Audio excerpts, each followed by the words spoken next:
Eugene. And now to Egypt, where protests have moved into their 5th day. And with the growing tension mounting on the streets, Egyptian troops have taken the place of armed riot police in hopes of cooling some of the violence. Reports are saying that more than 30 protesters have been killed, thousands more potentially injured in the violence.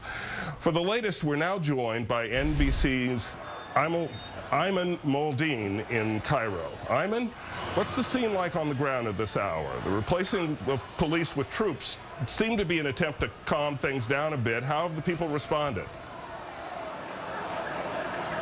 Well, Eugene, you can probably hear the noise behind me. Several thousand strong still remain, as you mentioned, for the 5th day straight. Now, the Egyptian military, which is effectively running the country, really finds itself in a crisis mode for 2 reasons. On the one hand, trying to contain this particular situation, and that really has to do with the clashes and the fighting taking place not too far away from where we are.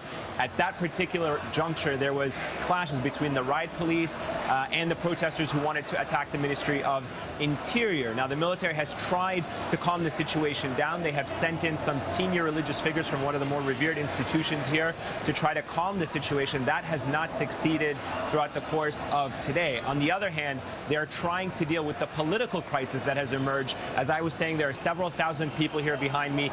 No indication that they're going to be leaving this square anytime soon. Ayman, is there any chance that the military might accede to what seems to be the demonstrators' demand, which is that they simply depart now and turn over the reins to civilians? Is that even a remote possibility?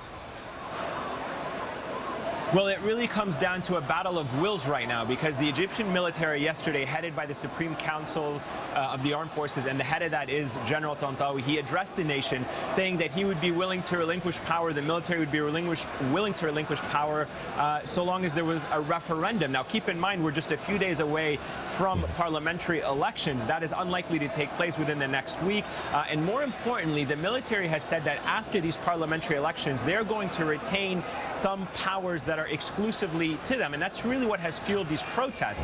Now, as a concession, what has emerged is that the military said it would hold presidential elections by June of 2012, and now they are in the process of forming a national salvation government or an emergency government, and that really depends on who they put in these key positions.